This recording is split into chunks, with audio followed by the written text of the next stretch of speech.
Hello, and welcome to the Street Crime UK YouTube channel. Please don't forget to like, share, comment and subscribe. Today we take a look at the case of a drunken man who was kicked out of a nightclub, and because he was upset about what had happened, he squirted petrol at two random doormen whilst holding a naked flame.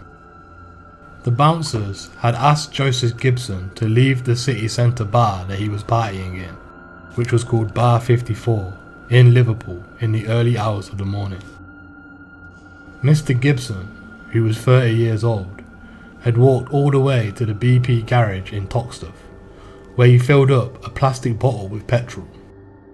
Once he had got the bottle of petrol, he then headed up to Mathew Street, where an irrational confrontation had begun with two doormen who were unconnected to the earlier incident which had unfolded.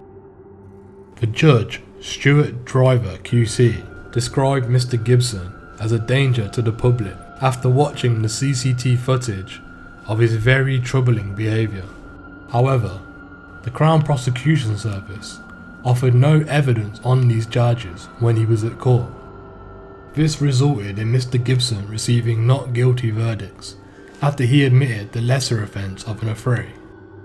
Liverpool Crown Court heard how Mr Gibson left Club 54 on Steel Street and headed to the garage on Sefton Street shortly after midnight on Monday the 21st of June. Christopher Hopkins, prosecuting, said he purchased some petrol, which somehow he managed to put into a small bottle, essentially a drinks bottle.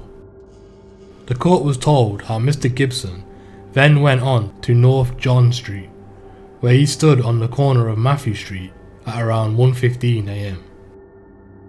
A concerned member of the public spoke to two doormen, James Murphy and David Alderson, who went to speak to Mr Gibson.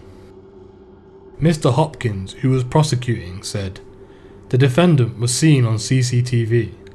He's got a lighter in one hand, which he's flicking and igniting, and the bottle held in the other." Mr Gibson then approaches the two doormen and squirts the liquid, the petrol, from the bottle towards them. One of them reacts as if he's caught him in the face.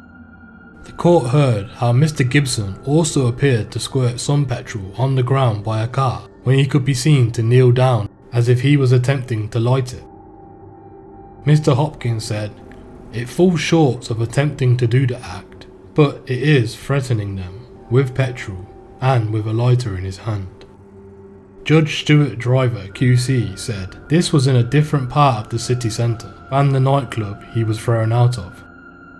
Mr Hopkins replied, "That's right, it has nothing to do with these two men, so he hasn't returned to the scene, as it were. In that sense, it's unusual, sort of an irrational type of behaviour." The court heard how the police had arrived and restrained Mr Gibson on the ground and recovered the bottle.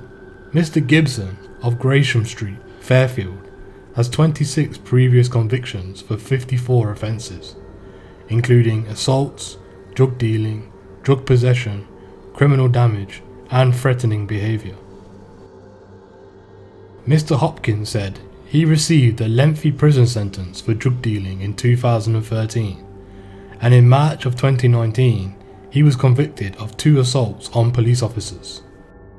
Mr Hopkins also said that Mr Murphy and Mr Alderson didn't want to make police or victim statements. However, he said, it was a high culpability case because there was an intention to cause fear and very serious violence.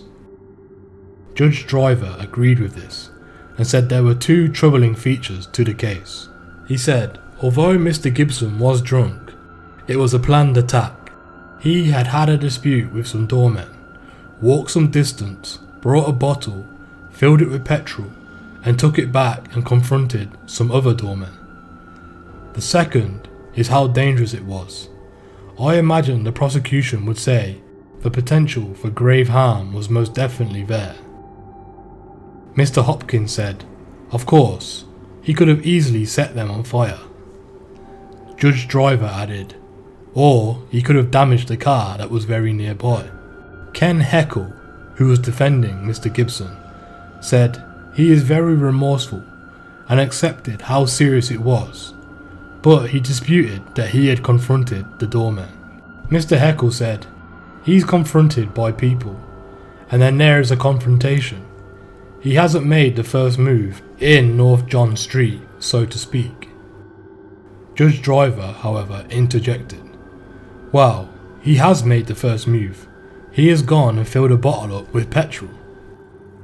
Mr Heckle said his client hadn't sought anybody out deliberately. Mr Heckle said, while it isn't an excuse, Mr Gibson has told me that he doesn't understand how he was able to fill the bottle. Mr Heckle went on to explain the defendant doesn't really know what his intentions were, other than he was in a dark place and had far too much to drink. Mr Heckle explained that Mr Gibson's mum had died in March last year, and from then he went on a downward spiral of drink and drugs.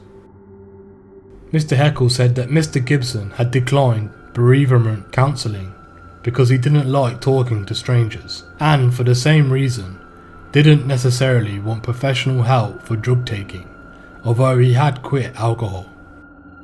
He said he can't perceive what will be in his life instead of the cannabis to assist him. Mr Heckle said that Mr Gibson was prescribed medication for anxiety and depression. He urged the judge to spare him jail so he could receive support in the community.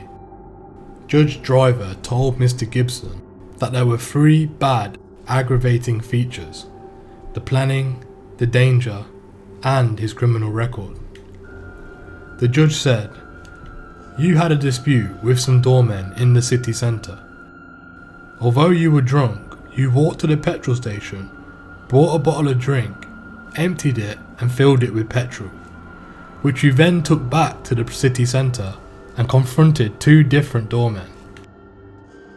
You had in your hand a naked flame whilst you squirted petrol on 2 men and next to a vehicle in which the driver was sitting.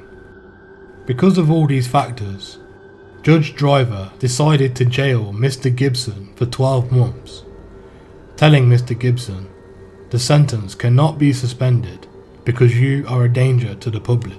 The pre-sentence report concludes that you represent a high risk of serious harm to members of the public, though thankfully only a few of them were present.